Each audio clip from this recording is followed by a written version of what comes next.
cool crafts are alive here in Illinois. In fact, they're so alive that they wind up on a reality TV show. Steve Nichols shows us through his lens how knives, hatchets, and swords are still being made with sweat, fire, and a little bit of blood.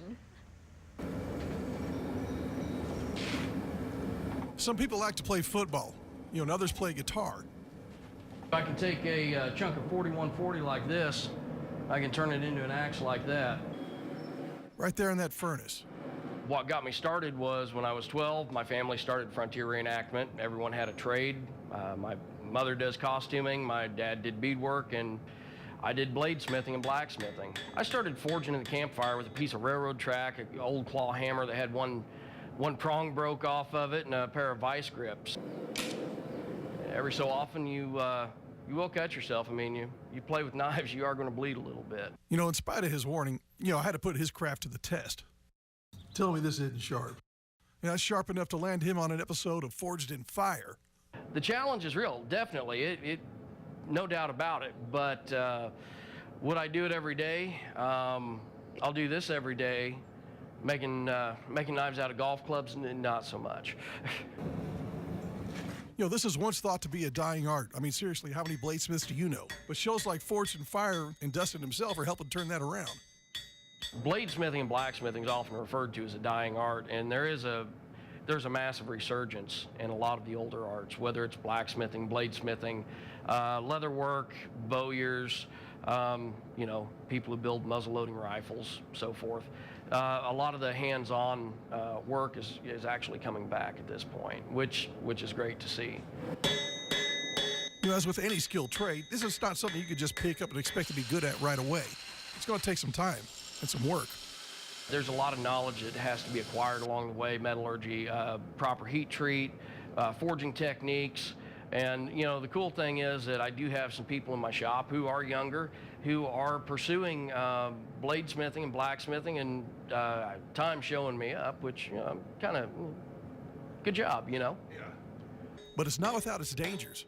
So I mean, at 1500 degrees, you're working with a very pliable material at that point that can really hurt you, And then by the time you quench it and you run your temper and you sharpen it, you from beginning to end, there is a sense of danger.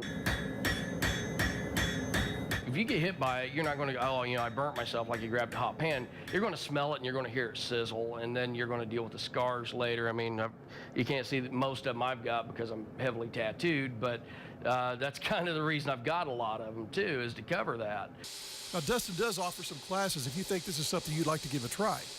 You see, he's even trained his daughter in this art. Well, my daughter plays with knives. She shoots guns. But fellas, I'm going to warn you, you might want to seriously reconsider dating his daughter. I mean, you need to have your head screwed on tight. It's not Dustin I'm really worried about, it's her. How many guys actually come around to try to date your daughter? And there's a couple that don't have a whole lot of sense, been around once or twice, but. You see, Dalton here is getting into the craft the right way. How'd you get started doing this? Through Dustin. How'd you guys meet? He actually used to date my mom in high school. Oh, yeah, your dad's gonna love that. I know. Yeah, I want to get shot tomorrow morning. Well, at least we'll know who did it if Dustin ends up missing someday. Most of my pieces are one of a kind. It's the first one, it's the last one. I can make something similar, but I never make the same. This is actually one of mine that I use out in the yard because I don't have to carry a hatchet to trim branches or anything like that. And you want to split wood with it, you can split wood with it. Now, just to prove that point, he went out in the backyard, went George Washington on that cherry tree. And in just a couple of minutes, that branch was done.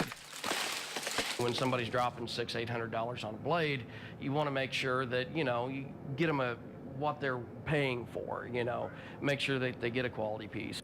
And after what I've seen, I guarantee you, low quality will not be an issue. In Chauvin, this is Steve Nichols, WAND.